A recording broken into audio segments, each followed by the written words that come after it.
রাধে নমস্কার বন্ধুরা, আরও একটি নতুন ব্লগে আপনাদের সকলকে স্বাগত জানাই।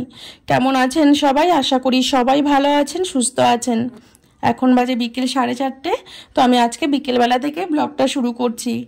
তো দুপুরে ভোগ লাগানোর পর গোপীনাথকে বিশ্রাম দেওয়া হয়, আবার বিকেলে 4টে 4:30 গোপীনাথকে জাগানো হয়।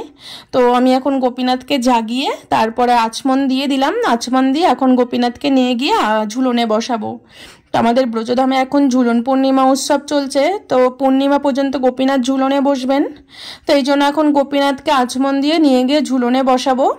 তো সব মন্দিরে সকালবেলা থেকে গোপীনাথকে ঝুলনে বসিয়ে দেয়, তো আমি সকালবেলার দিকটা বসাই না, আমি বিকেলবেলার টাইমটুকুই গোপীনাথকে ঝুলনে রাখি। তো আমি এখন গোপীনাথকে দণ্ডবাত করে নিলাম, দণ্ডবাত করে গোপীনাথকে নিয়ে গিয়ে ঝুলনে বসাবো। তো ভালো করে ঝুলনের কাপড়টাকে ভালো করে পেতে নিলাম। এখন গোপীনাথকে এনে ঝুলনে বসিয়ে দিব, তারপরে গোপীনাথকে মালা পরিয়ে দিব, আরতি করব, ভোগ লাগাবো। তো আমি এখন গোপীনাথকে এক এক করে নিয়ে গিয়ে বসাবো, কারণ খুব সাবধানে গোপীনাথকে নাড়াচাড়া করতে হয়। কারণ একবার যদি গোপীনাথ হাত থেকে পড়ে যায় না, সেবা অপরাধ হয়ে যাবে, খুব বড় অপরাধ হয়ে যাবে। তো এই জন্য খুব সাবধানে গোপীনাথকে নিয়ে আসতে হয়। আর দূর থেকে দেখতে মনে হয় ছোট ঠাকুর, কিন্তু খুব ওয়েট আছে। তো এই জন্য খুব সাবধানে আস্তে আস্তে নিয়ে যাচ্ছি। তো আমি এখন গোপীনাথকে বসিয়ে এখন আমি মালা পরিয়ে দিব। তো আগে ভালো করে বসিয়ে নিচ্ছি, কারণ ঝুলন দেওয়ার সময় যাতে পড়ে না যায়, তো ভয় লাগে এই জন্য। তো আমি এখন গোপীনাথের কাপড় টাপড়গুলো সব ঠিক করে দিচ্ছি। তো দেখো কি সুন্দর করে শৃঙ্গার করেছি আজকে। তো আমি নিজে শৃঙ্গার করে নিজেই গোপীনাথের রূপে মুগ্ধ হয়ে যাই। এত ভালো লাগে গোপীনাথকে দেখতে, মানে চোখ সরাতে ইচ্ছে করে না, শুধু মনে হয় বসে থেকে দেখতেই থাকি, গোপীনাথকে দেখতেই থাকি।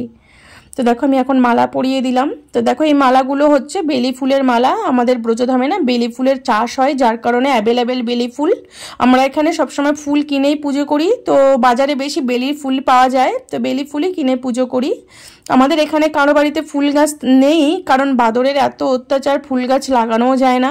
আর যদিও বা কারো বাড়িতে হয়, ভীষণ অত্যাচার করে বাদরে, এই জন্য ফুল গাছ লাগানো হয় না। তো ফুল কিনে, আমি বৃন্দাবন আসার থেকে দেখছি আমরা ফুল কিনেই পুজো করি। তো যাই হোক, আমি এখন ঠাকুরকে ধূপকাঠি দিয়ে আরতিও করে নিলাম। আরতি করে গোপীনাথকে দণ্ডবাত করে এখন বসে বসে গোপীনাথকে ঝুলা দিব। তো আমার ছেলেও গোপীনাথকে দণ্ডবোধ করে, ও গোপীনাথকে দণ্ডবোধ করে বসে বসে ঝুলা দেবে। আর আমি যখন আমার গোপীনাথকে ঝুলা দেই না, ঝুলাতে এনে বসিয়ে যখন ঝুলা দেই, তখন আমার ছেলে দেখে ভীষণ আনন্দ পায়। ও যতক্ষণ গোপীনাথ এই ঝুলা খাবে ততক্ষণ ও গোপীনাথের সামনে বসে থাকবে আর গোপীনাথকে শুধু ধরতে যাবে, বারবার গোপীনাথকে ধরতে যায় শুধু। এই জন্য ওকে খুব আটকে রাখা হয়, কারণ যদি গোপীনাথ ঝুলা থেকে পড়ে যায় ভয় লাগে ভীষণ। তো আমি বসে বসে গোপীনাথকে ঝুলা দিচ্ছি আর গোপীনাথের রূপ দর্শন করছি। তো এত সুন্দর শৃঙ্গার হয়েছে গোপীনাথের, মানে চোখ ফেরাতে ইচ্ছে করে না। তো আমাদের এই ঝুলন লীলাটা না আমাদের গ্রন্থে দেওয়া আছে, খুব অপূর্ব লীলা। তো এই লীলাটা যখন গ্রন্থ থেকে পড়া হয় তখন শুনতেও ভীষণ ভীষণ ভালো লাগে। এই যে অপ্রাকৃত লীলা, এই ঝুলন পূর্ণিমা উৎসব, বৃন্দাবন ধামের যে ঝুলন পূর্ণিমা উৎসবের বর্ণনা দেওয়া আছে শাস্ত্রে, অপূর্ব লীলা। এই লীলা পড়লে লীলার একটা অনুভূতি আসে। এই বর্ষাকাল, শ্রাবণ মাসের দিন, ঝিরিঝিরি বৃষ্টি হচ্ছে, তার মধ্যে রাধারানী গোপীনাথ সুন্দর করে সেজে সেজে সব বনে বনে গিয়ে সব ঝুলন খাচ্ছে। আর বৃন্দাবন ধাম হচ্ছে অপ্রাকৃত ধাম, তো এই ধামে ঝুলনের সব রকম ব্যবস্থা করে রাখেন বৃন্দা দেবী। তো বৃন্দা দেবী হচ্ছে বৃন্দাবনের মালকিন। তো বৃন্দাবনে কোথায় রাধা গোপীনাথ কিভাবে সেবা মানে লীলা করবেন, তো বৃন্দা দেবী আগে থেকেই জানেন, তিনি সব ব্যবস্থা করে রাখেন। তো যাই হোক, আমি এখন ঝুলা দিচ্ছি আর এই গ্রন্থে যে ঝুলন লীলাটা পড়েছিলাম সেই লীলাটাই চিন্তা করছি আর বসে বসে গোপীনাথের রূপ দর্শন করছি। তো আমার ছেলে এসো গোপীনাথকে দণ্ডবাত করে নিল, করে নিয়ে ও ঝুলা দিচ্ছে গোপীনাথকে। তো আমার ছেলে দণ্ডবাত করা শিখে গেছে, মানে প্রণাম করা শিখে গেছে। তো প্রণামকেই আমরা দণ্ডবাত বলি। তো এটা ব্রজধামের শব্দ, এখানে ব্রজধামের সবাই দণ্ডবতী বলে। তো আমার ছেলে প্রণাম করা শিখে গেছে, ওকে যতবার বলা হবে দণ্ডবাত করো ততবার এসে দণ্ডবাত করবে। আর ও এত আনন্দ পায়, দেখো হাততালি দিয়ে ও গান করবে। তো আমার ছেলে এখনো কথা বলা শেখেনি, তো ওই যে হাততালি দেবে আর এই ঠাকুরের সামনে বসে বসে গোপীনাথের দিকে কি কি বলবে আর এরকম করে হাততালি দেবে। তো খুব খুশি হয় গোপীনাথকে দর্শন করে, গোপীনাথ ঝুলা খাচ্ছে, তো এই জন্য ও বারবার গোপীনাথকে ধরতে যায়। তো আমি এখন গোপীনাথের জন্য মালপোয়া বানাবো। তো এটাই হচ্ছে বিকেলে ঠাকুরকে ভোগ লাগাবো। তো আমার মা বসে বসে গোপীনাথকে ঝুলা দিচ্ছে, আর আমি এদিকে রান্নাঘরে চলে এলাম। তো কলা দিয়ে, সুজি দিয়ে, ময়দা, আটা সব কিছু মিশিয়ে আমি ঠাকুরের জন্য এখন মালপোয়া বানাবো। তো অনেক দিন থেকেই ভাবছি যে ঠাকুরকে মালপোয়া বানিয়ে ভোগ লাগাবো, তো সময়ও হয়ে ওঠে না, আর বাচ্চা নিয়ে সময় পাওয়া যায় না। সারাদিন তো সেবার কাজ তো রয়েই আছে, আর এই বাচ্চাটার পিছনেই একজনকে সবসময় থাকতে হয়, মানে সব সময় একজনকে ওর পিছে পিছে থাকতে হয়। ও তবে আমার ছেলে এখনও হাঁটা শেখেনি, তো হাঁটার চেষ্টা করে, তো ভয় লাগে হাঁটতে হাঁটতে উল্টে পড়ে যায়। তো উল্টে পড়ে গেলে মাথায় ভীষণ লাগবে, এই জন্য ওর পিছে পিছে থাকতে হয়। মানে সারাদিন ওর পিছনে একজন লোক লাগে। আর সারাদিনে 4 বার ভোগ লাগানো, ঠাকুর সেবা, সবথেকে বড় সেবা হচ্ছে ঠাকুর সেবা করা। তো রান্না করে 4 বার ভোগ লাগানো হয়। তাও আমরা 3 জন আছি, মা, বাবা, আমি, 3 জন মিলে সারাদিন ভাগ ভাগ করে কাজ করি।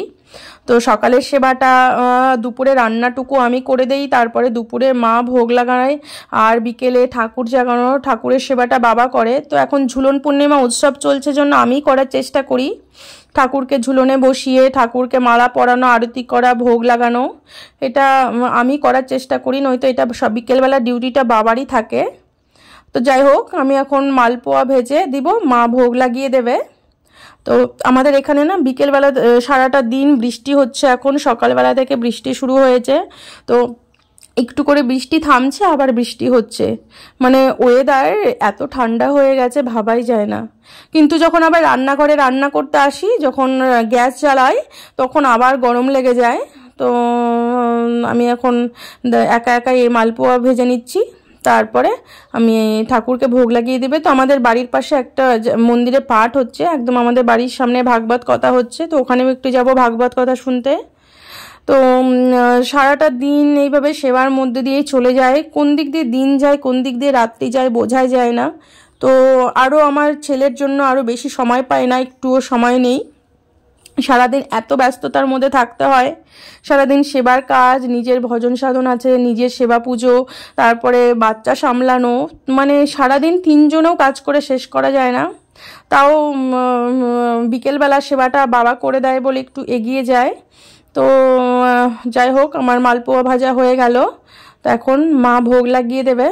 তো ভোগ লাগিয়ে তারপরে আমরা প্রসাদ নিব। তো এটা হচ্ছে বিকেলের ভোগ। তো আবার রাত্রে রুটি করা হবে, রাত্রের ভোগ আলাদা। তো মানে আমাদের বাড়িতে যা কিছু আমরা খাই না কেন, যা কিছু বানানো হবে, প্রথমে গোপীনাথকে আগে ভোগ লাগানো হবে, যেহেতু আমাদের ফ্যামিলি হচ্ছে প্রসাদভোজী ফ্যামিলি। তো গোপীনাথকে না দিয়ে আমরা কিছুই পাবো না, যাই পাবো না কেন গোপীনাথকে দিয়ে, এমনকি বাইরে গেলেও যদি আমরা কিছু খাই তবুও মনে মনে স্মরণে গোপীনাথকে ভোগ লাগিয়ে তবে। তো দেখো গোপীনাথকে এখানেই ভোগ লাগানো হয়েছে, আর আমার ছেলে আগে ভোগের থেকে আগে মানে প্রসাদটা আগে নিজে নিজে উঠিয়ে নিয়ে খাওয়া শুরু করে দিয়েছে। ও এরকমই ভোগ যখন এনে বাইরে বের করা হবে, তখন ও গিয়ে আগে ভোগের থালা থেকে ও প্রসাদ আগে ওকে দিতে হবে, তারপরে সবাই। তো যাই হোক, এখন মা আরতি করছে, সন্ধে হয়ে গেছে। তো আমাদের এখানে দিন অনেকটা ছোট হয়ে এসেছে, এখন আর সেই বড় দিন যে ছিল 8টায় সন্ধে হতো, এখন আর সেই দিন নেই, এখন 7টাতেই সন্ধে হয়ে যাচ্ছে, অনেকটা ছোট হয়ে গেছে দিন। তো এখন বৃষ্টিও হচ্ছে, চারপাশে অন্ধকার হয়ে আছে, মেঘে ঢাকা আছে আকাশ। আজ 5-6 দিন থেকে চলছে কন্টিনিউ বৃষ্টি, থামার নাম নেই, একটু করে থামছে আবার বৃষ্টি শুরু হচ্ছে। তো যার কারণে পরিক্রমা যাওয়া হচ্ছে না একদম। তো এখন ঝুলন হচ্ছে, সব মন্দিরে মন্দিরে গিয়ে ঝুলন দর্শন করব, সেটাও হচ্ছে না, কারণ বৃষ্টির কারণে বাইরে যাওয়াই হচ্ছে না। আর এত বৃষ্টি থামার নাম নেই, একটু 5 মিনিট থামছে হয়তো, আবার বৃষ্টি শুরু হচ্ছে। তো যাই হোক, মায়ের আরতি হয়ে গেল। তো দেখো ঠাকুরের সামনে প্রদীপ জ্বালানো হয়েছে, আর আমার ছেলে প্রদীপ দেখলে ও আগে দৌড়ে গিয়ে প্রদীপে হাত দিতে চায়। ও একবার বুঝতেও পারে না যে হাতটা আমার জ্বলে যাবে। তো যেখানেই যে মন্দিরেই ও দেখুক না কেন, বাড়িতে ওই প্রদীপ জ্বালানো দেখলে আগে দৌড়ে গিয়ে ওই প্রদীপে হাত দিতে চাইবে। তো ওকে আটকে রাখা হয় সব সময়, এত চঞ্চল, 1 সেকেন্ডও চুপচাপ থাকে না। তো যাই হোক, তো এখানে এখন ভাগবত কথা শেষ হয়ে গেল, এখন ভাগবতের আরতি হচ্ছে, তোমাদেরকে দর্শন করিয়ে দিলাম ভাগবতের আরতি। তো এটা হচ্ছে আমাদের একদম ঠিক বাড়ির সামনে মন্দিরটা যে আছে, বড় 4তলা একটা মন্দির আছে, সেই মন্দিরে মাঝে মাঝে ভাগবত সপ্তাহ হয়। মানে এগুলো ভক্তবৃন্দরা দেয়, যাদের ভাগবত দেওয়ার ইচ্ছে এই মন্দিরে এসে এদেরকে টাকা ধরে দিলেই এরা ভাগবত সপ্তাহ করে দেয়। তো বড় মন্দির, এখানে থাকা খাওয়ার ব্যবস্থা আছে। তো তোমরা যদি কেউ বৃন্দাবন ধামে দর্শনে আসো তো এই মন্দিরে থাকতে পারো, এখানে থাকার ব্যবস্থা আছে, প্রসাদ পাওয়ার ব্যবস্থা আছে, কিন্তু এদেরকে মানে পার ডে হিসেবে টাকা দিতে হয়। তো তবে এখানে রুম পাওয়া যাবে। তো কার্তিক মাসে এখানে রুম পাওয়া যায় না, কার্তিক মাস ছেড়ে তোমরা যে কোনো মাসে এলেই এখানে রুম পাবে। অনেক বড় আশ্রম, 4তলা আশ্রম, খুব সুন্দর থাকার ব্যবস্থা আছে। তো এখানে প্রসাদ পাওয়ারও ব্যবস্থা আছে, কোনো অসুবিধা হয় না। তো এই মন্দিরে প্রচুর ভক্তবৃন্দরা আসে, প্রতি মাসেই ভক্তবৃন্দ দেখি লেগেই আছে, কোনো না কোনো জায়গা থেকে ভক্তবৃন্দ আসে, আগে বুকিং করতে হয় হয়তো, আবার এমনকি হঠাৎ করে এলেও পাওয়া যাবে, শুধু কার্তিক মাস বাদ দিয়ে। তো এই মন্দিরটা হওয়াতে না আমাদের এই কলোনিটা খুব জমজমাট হয়ে থাকে, মানে ভাগবত সপ্তাহ হতেই থাকে।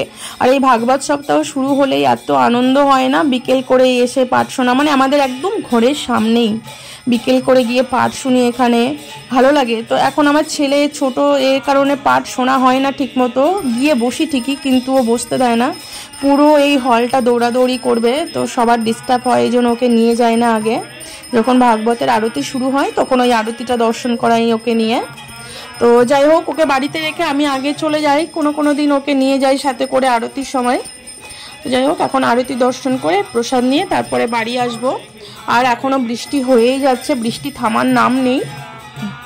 তো এই ভাগবত সপ্তাহ শোনার যে মাহাত্ম্য, অনেক মাহাত্ম্য। এই ভাগবত সপ্তাহ শুনলে, এই ভাগবত সপ্তাহ 7 দিন, তুমি যদি অল্প অল্প করে 7 দিন একটু করে শোনো তো এই ভাগবত সপ্তাহ শোনার ফলও পেয়ে যাবে। তো যাই হোক, আমরা এখন বাড়ি চলে এলাম। তো এসে এখন মা রুটি বানাচ্ছে, তো রাত্রে রুটি ভোগ লাগানো হবে, আর দুপুরে সবজি ওঠানো আছে, দুপুরে সবজি আর বুন্দিয়া আছে। তো কালকে আমার হাজব্যান্ড বুন্দিয়া তৈরি করেছিল বাড়িতেই, তো সেই বুন্দিয়া রাখা আছে, তো রুটি দিয়ে আর বুন্দিয়া দিয়ে ভোগ লাগিয়ে দেবে। তো সবজি ওঠানো আছে দুপুরে।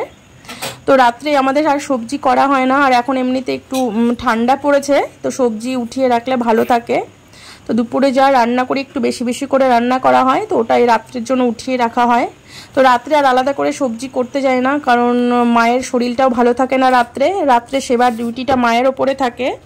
তো রাত্রে সেবাটা মা দেয়, এই জন্য মায়ের উপর বেশি চাপ দিতে চায় না, জন্য দুপুরেই সবজি একটু আমি উঠিয়ে রাখি। আর রুটিটা মা আর আমি দুজন মিলে করে নেই, আর ভোগটা মা লাগিয়ে দেবে, তারপরে ঠাকুর শয়ন দেওয়া এগুলো সব মা করবে। তো আমার মায়ের পায়ে একটু ব্যথা আছে, তার কারণে একা একা দাঁড়িয়ে দাঁড়িয়ে রুটি ভাজতে একটু কষ্ট হয়। তো আমি এসে মায়ের সাথে একটু করে রুটি ভেজে দিয়ে যাই, যাতে মায়ের কষ্ট না হয়।